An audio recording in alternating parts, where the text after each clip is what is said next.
Olá, agora que nós sabemos como representamos números no computador, vou falar um pouquinho sobre os números negativos. Os números negativos, a ideia para guardar número negativo é relativamente simples, né? Você usa um dos bits, o mais significativo aqui, ó, como sinal. Se você for olhar aqui, ó, eu tenho uma tabela onde eu tenho números positivos e negativos.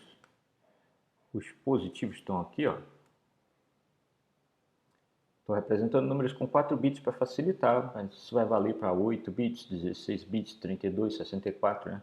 Só muda a quantidade de bits. Então, se eu tenho números de 4 bits, que é o caso aqui, você vai ver que metade deles tem 0 no começo, aí são os positivos, e todos os negativos, e eu vou já explicar como é que formam os negativos nessa representação, todos os negativos eu tenho 1 no primeiro bit. Então esse bit vira o bit de sinal. Se tiver 1 no primeiro bit, assim no mais significativo, né, no mais à esquerda, é negativo. Se não tiver, é positivo. Então a gente já viu como faz esse sinal. Mas mais do que isso, uma notação que é bastante usada, tá, é usada na linguagem de programação que a gente vai usar, é a notação conhecida como complemento de 2, que basicamente faz o que eu estou mostrando nessa tabela. Os números positivos são os números que não usam o último bit, né? O último bit é 0, então está aqui, 4 bits. Você tem os positivos indo de 0 até o 7, com o sinal. Mesma coisa que os números sem sinal, de 0 até 7. O que muda é depois. Se você está sem sinal, esse número aqui vai ser o 8, e esse aqui o 9, e assim vai, até o 15. Se você está considerando o quarto bit aqui como sinal, a gente vai fazer uma contagem desse jeito aqui, ó. Esse número aqui passa a ser o menos 8, menos 7, menos 6, assim vai. Se você prestar atenção, como é que acontece então a contagem, né? Você vai 0, 1, 2 até 7. Antes do 0 é tudo 1, é o menos 1. Depois menos 2, menos 3, menos 4, menos 5, menos 6, menos 7, menos 8.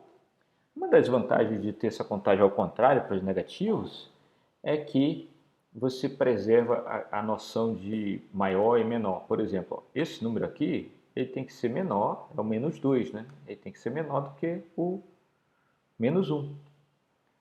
E se você fizer uma comparação aqui seca dos dois números negativos, o menos 2 e o menos 1, né, se você nem olhar a questão de tem sinal ou não, você vai ver que esse número aqui em binário é menor do que o outro. O menos 2 em binário é menor do que o menos 1. Isso facilita a comparação de números. Mas tem uma coisa mais legal. Se eu somar, por exemplo, 1 ao número menos 1, quando você vai fazer a conta aqui, somar 1 aqui, ó, é como se fosse formar um número de 5 bits. Vou até escrever aqui. Seria um número assim, ó. Somando 1 aqui, seria 2, 3, 4. Ficaria assim. Aí, como o número só é de 4 bits, você joga fora isso aqui, o resto, né? Então, se eu somar 1 ao menos 1, dá esse resultado aqui, ó, de 4 bits, que é 0. É o que a gente espera mesmo, né? Se eu somar 1 no menos 1, tem que dar 0. Então, com essa representação, que a gente chama de complemento de 2, naturalmente, né, as contas que você faz com o computador, de somar números negativos, positivos e tal, elas ficam mais simples, fica mais fácil de implementar. Então, tem razões práticas que levaram a esse uso da representação de complemento de 2. Como é que é, então, a representação de complemento de 2? Por exemplo, se você tem um número de 8 bits, o menos 1 vai ser 8 bits todos setados, né? Que seria o equivalente ao 255, né? Se não tivesse sinal. Então, o 255 do número de 1 byte sem sinal é o menos 1 do com sinal. Né? E quando a gente estiver programando, a gente vai poder testar isso para ver que eles são idênticos. Né? O menos 1 é idêntico ao 255.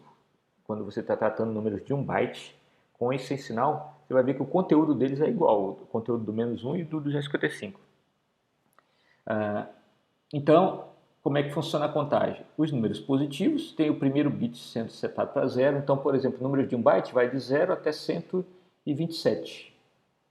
Aí o que vem depois são os números negativos, os que tem o bit mais significativo setado aqui, né? Setado que eu digo é com 1, são os negativos. E você começa a contar os negativos assim, ó. O maior número negativo é o menos 1. Então, seta tudo 1 é o menos 1. E vai contando de forma decrescente, menos 2, menos 3, menos 4, menos 5, como você conta em binário normalmente. Até encontrar aqui, né, o 1, 0, 0, 0, 0, que é o menor, né, negativo que existe. Vou dar um exemplo a mais aqui e também mostrar para vocês como é que a gente descobre qual que é o negativo de um número. Então agora eu estou trabalhando com números de 1 byte. Aqui é o número 16 em binário. Saiu 16 em binário. Como é que eu acho o menos 16 em binário? É só você inverter os bits. Eu já inverti aqui, ó. Inverte os bits dele. Então aqui tem os 8 bits invertidos. E depois você soma 1. Aí vai dar o menos 16 em binário. Então, somando 1 aqui, fica 1, 1, 1, 1, 0, 0, 0, 0. Isso é o menos 16. Aqui é menos 16. Vou pintar aqui vermelho. Aqui o número 127 é assim. O número menos 127, como é que você obtém? Você inverte os bits e depois soma 1. Então fica 1, 1, 2, 3, 4, 5, 6, 7. Esse é o menos 127.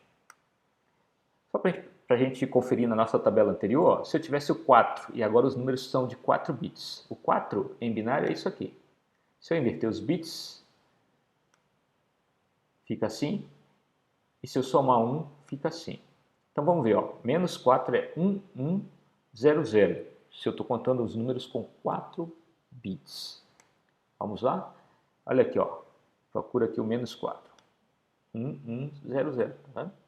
Menos 4 é 1, 1, 0, 0. O 4 é 0, 1, 0, 0. E o menos 4 é 1, 1, 0, 0. Então, em resumo, quando a gente quer representar números negativos, a gente usa um dos bits para indicar o sinal. Em geral, é o bit mais significativo. E uma notação bastante usada para representar os negativos é o chamado complemento de 2, que basicamente ele conta os negativos, né, fazendo uma contagem decrescente nos binários. Né? O maior negativo tem todos os bits setados com 1, aí você subtrai 1, é o segundo negativo, subtrai 1, terceiro negativo, assim vai.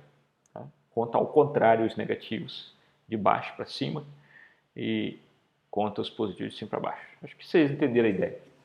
Isso é só para dar uma noção para vocês. Então a gente usa um bit para sinal. Qual é o impacto disso na hora de usar números, né, que são com sinal no computador, nas linguagens de programação? Toda vez que você criar um espaço na memória e dizer assim, ó, eu quero tratar esse espaço como números positivos e negativos, você automaticamente está dizendo que um dos bits vai ser gasto, né, para sinal. E por isso você vai limitar o maior positivo possível. Por exemplo, se você tem 1 byte na memória que é usado para informação sem sinal, aí você vai de 0 a 255. Se você diz que esse mesmo byte agora vai ser tratado como um espaço onde é um inteiro com sinal, aí o maior inteiro com sinal que você põe num byte é o 127, porque o primeiro bit foi usado para sinal. É isso, espero que tenha ajudado. No próximo vídeo nós vamos falar como é que representa números reais, que tenham valores depois da vírgula ali, por exemplo, 1,5, números desse tipo, números com casas decimais. Como que a gente representa? Isso está no próximo vídeo. Por hoje é só.